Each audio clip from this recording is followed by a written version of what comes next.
It's a new year, which means a new TBR of books to read. So welcome to 26 books I want to read in 2026. Welcome back, or if you are new here, welcome. My name is Katrina and I make bookish content as well as movie reviews here on this channel every week. I have been doing my wrap-ups quarterly, so you need to make sure you're subscribed and hit that notification bell so you can come back here and find out if I read any of the books that are released in the first quarter of this video. We're going to go roughly month-wise. Most of these are going to be UK release dates with maybe some US release dates thrown in there. We're going months, and as always, these are subject to change. These are what we have information wise right now. So firstly, we have Half His Age, which is the much anticipated fiction debut of Jenette McCurdy, who is particularly well known for her memoir, her award-winning memoir, I'm Glad My Mom Died. I don't really know anything about this, but I really enjoyed her writing of her memoir and her audiobook narration as well. So I have put a hold on this audiobook from my library. I did that thing where I was like, notify me as soon as it's available, and they did, and now I'm 19th in line for a hold. So apparently everyone else notified them as well.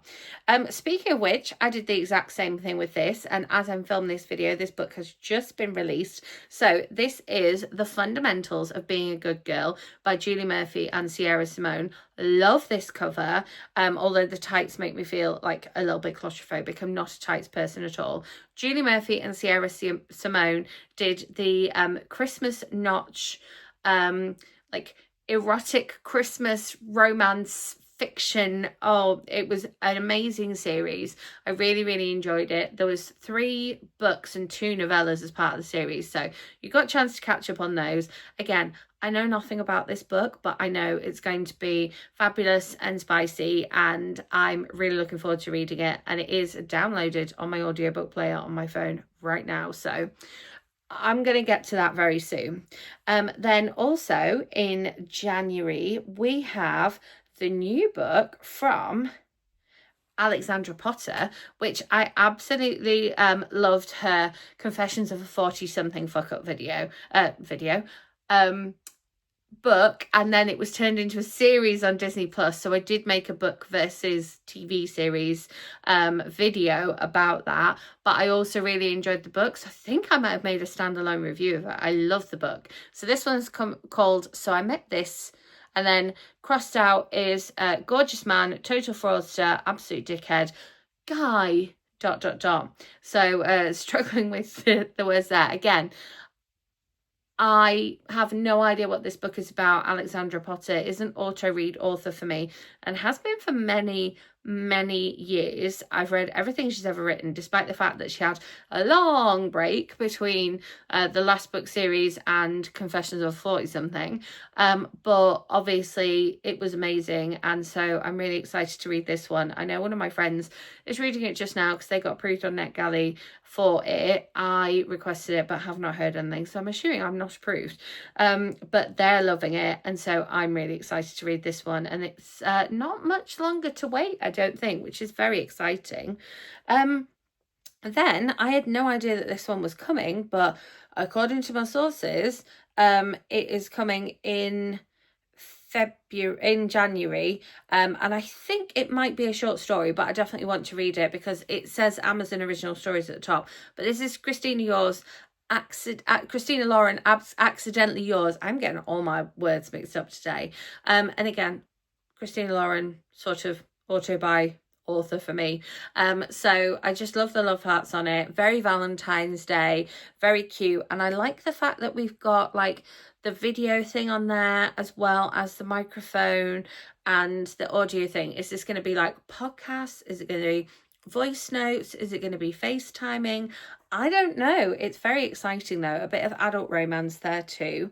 And then switching it up, we have 2 authors who I really enjoyed their previous novels, and they've got a new one coming out. So again, very excited. But again, who haven't brought something out for a little while. This is Josie Lloyd and Emlyn Reeves, You and Me and You and Me and You and Me, a novel. Love the tape on the front. I've seen a couple of different covers for this one. I think probably the US and the UK one. This is one couple, one past a million tomorrows. So I think it's probably going to be a little bit like one day in the fact that you like follow these people a bit of back and forwards. So that's really exciting. So that is are we into February now, did I say? Let me check. Yeah, that's my February release I've got. That doesn't mean there are no other books coming out in February, but it's one of the 26 that I want to read in 2026. And then, oh my goodness, so excited about this one. I feel like I haven't read a book by this author in a little while. And this is Jenny Lawson, the first non-fiction I think on here. This is How to Be Okay When Nothing Is Okay, tips and tricks that kept me alive, happy and creative in spite of myself. So Furiously Happy by Jenny Lawson was absolutely amazing, and they sent me a cross stitch to do with it, which I believe I have a video on here talking about the book and doing the cross stitch, because I love the cross stitch, and I feel like, yes, it's literally right behind me here, and so I'm very, very excited for that one. So that one comes out in March. Again, I think that might be the US release date. Let me see if I can pull out this cross stitch without knocking other things off the shelf. So this is I made a mistake on it, which I think is amazing. What did I do to make a mistake on it? I made a mistake on something. Is it one of the letters is not quite right. Anyway, broken in the best possible way. I love it. Maybe I fixed the letter. There was something where like the spacing wasn't quite right. Anyway, that's the cross stitch I did whilst reading the previous Jenny Lawson novel that I read. There you go. Also coming out in March is absolutely love the cover of this one. This is from the best-selling author of Shrill. So again, similar.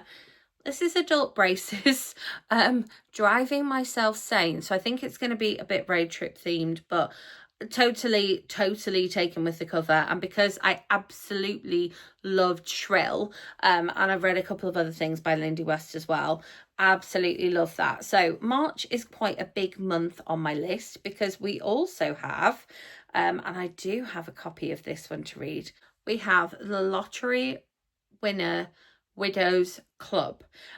So this is by Ellie Vine, aka Lucy Vine. Lucy Vine is an amazing writer, and I love everything that she's written. So I can only imagine that her sort of like crimey thriller is going to be just as easy to read as her rom-coms. Jackpot Winners, Husband Killers, and I do have an advance copy of this one, so I'm very excited to get stuck in because this one comes out in March. Very exciting. Then we have Once and Again by Rebecca Searle. So this one is from the author of In 5 Years. Now, Rebecca Searle's done a couple of novels, and I loved In 5 Years. I didn't love her sort of follow-up from that one as much, but because this one looks a lot like the cover of In 5 Years, I'm quite excited about it. This Once and Again writing is written in like textured gold, and then I like the fact that we've got the little ticket down here that says a novel. So I'm wondering if it's going to be a ticket to something, and there's the beach cliff house there. So again, it's going to be adult romance, but what's it going to be? Who knows? Hope you've not come to this video looking for information about these books, because most of these are also by authors for me, so it's just like, yes. Then another non-fiction, so I hope you're happy with the sort of level of non-fiction that's on here. This is the memoir from Christina Applegate. So this is You with the Sad Eyes, with Christina Applegate, who again, really enjoy watching her films and her series. The Sweetest Thing, one of my favourite films, and so I'm excited to read this one. Again, I've placed a hold on the audiobook from my library, so hopefully when it comes out in March I should be in with the chance of getting it as soon as possible.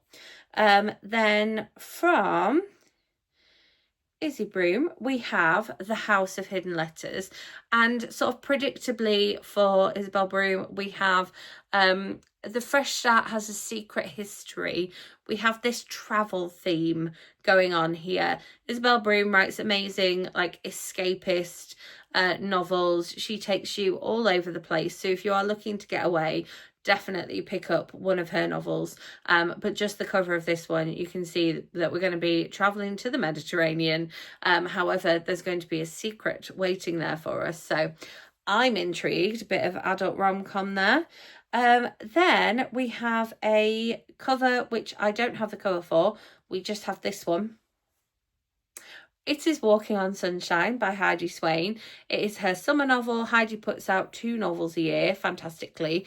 Normally we get a Christmassy one and a summery one, but this year we got an autumn one and a summery one. So I loved reading all wrapped up in the autumn. I like the fact that we had that, sorry, this bit of hair is really annoying me.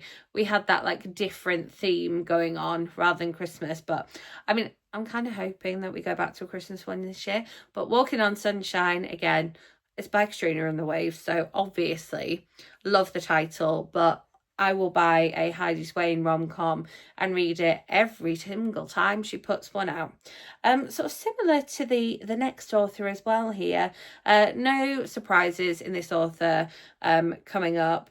The caption for this one is, "Sometimes the heart wants what the heart can't have." And this is Don't Fall in Love with Me by Paige Toon.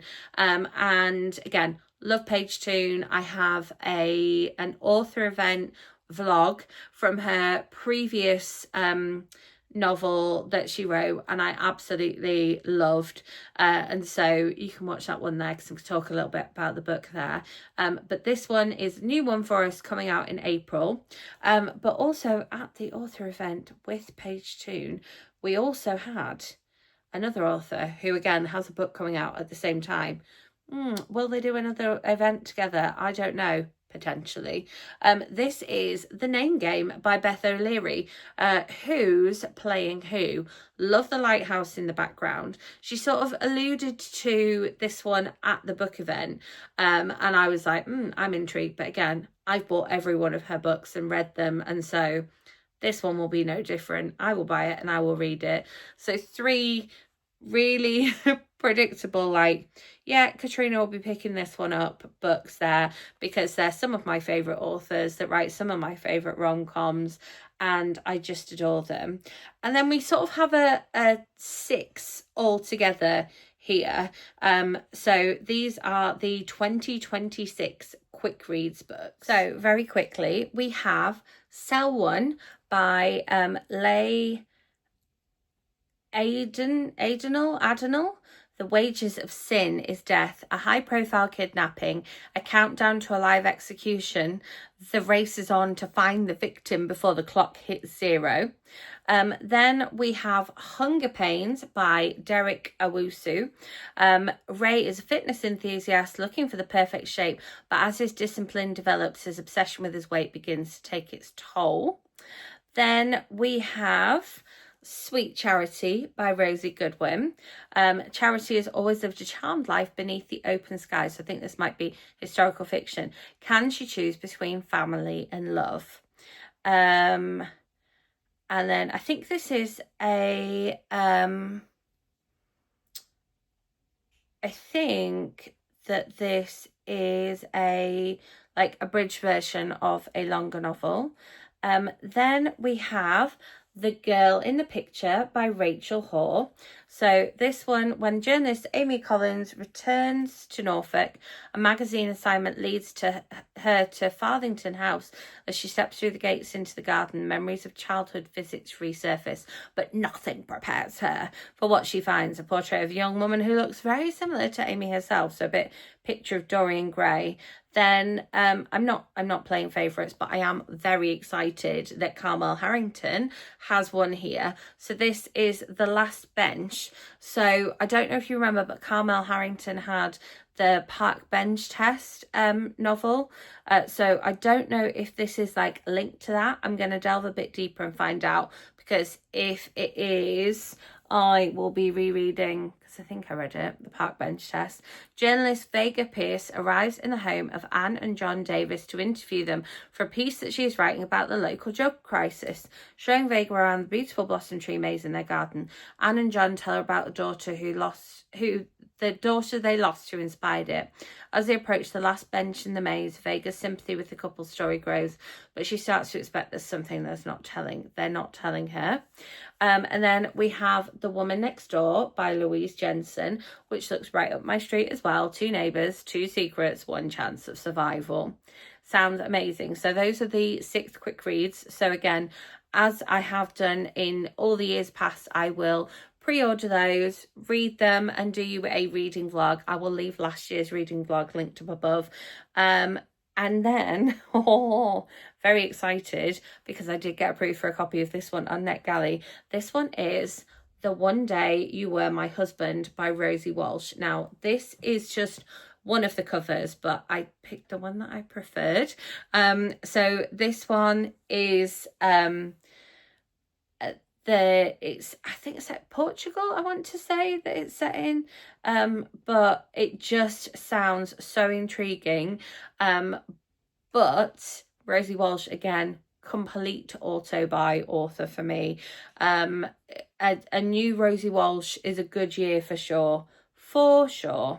And then we have one that I really thought was coming out last year, and so I put it on my 25 books to read in 2025, not realising that it didn't come out till this year. But this one is 40 Love. It's never too late for a comeback, so I think this one has a bit of a double meaning here, but I think I am the ideal audience for it, being a woman in my 40s, even though I might not be a massive fan of tennis. But I love that the tennis ball on the cover is pink. I just can't get enough of that. Jane Costello, again, amazing rom-coms, amazing writing, a total auto-buy, auto-read author for me, and always has been. Speaking of auto-buy, auto-read authors for me, coming up to June, we have It Could Have Been Her by Lisa Jewell. You know, I will read and probably review for you here a Lisa Jewell novel.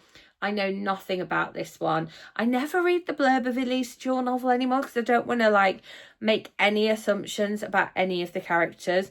But this cover, I love it. I love the fact that it's burgundy, but I'm like, is this a red carpet? Is it water that it's red? Is it some sort of mist? Is it a red door? I'm so intrigued by the cover. And then we have the new Mike Gale, also coming out in June. When life stops you in your tracks, love can move you on again. So we go from rom-com to thriller, back to rom-com again. On we go by Mike Gale. Again, Mike Gale, massive just auto-buy, auto-read author for me. Although I will say I didn't read his 2025 novel, even though I put it on my 25 books to read in 2025. But then I don't feel like I read enough in 2025. So he's one of the things that I regret not reading in 2025. But I'm excited about the fact that we've got the Eiffel Tower, the passport, the hotel room key, and the windmill, presumably representing Holland here. So maybe a bit of a European road trip theme. And then speaking of Ellie Vine, we're also going to be getting a new Lucy Vine this year. Liv's done playing nice. It's time to get angry. Oh my goodness. Good for you. Good for you, Lucy Vine.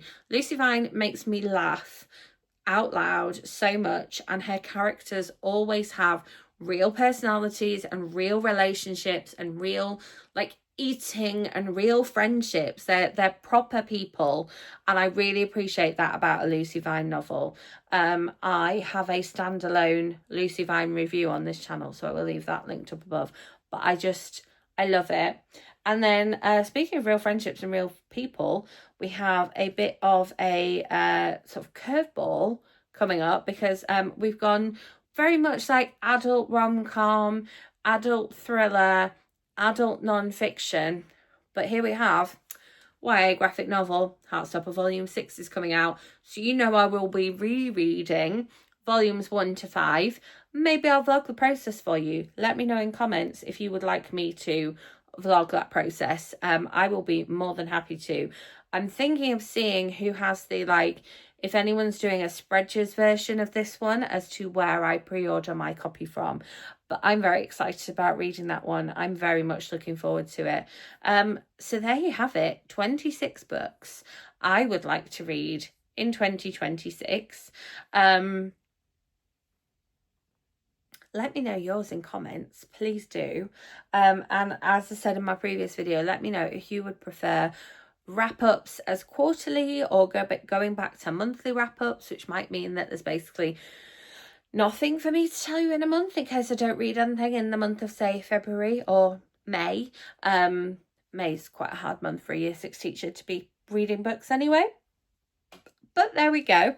As always, make sure you're subscribed and hit that notification bell so you don't miss out on future bookish content coming from me, such as the wrap-ups where I read these books and or standalone reviews and or book versus movies of these books here. And yeah, if you enjoyed this video, give it a thumbs up. I will see you with my next one. Thanks for watching.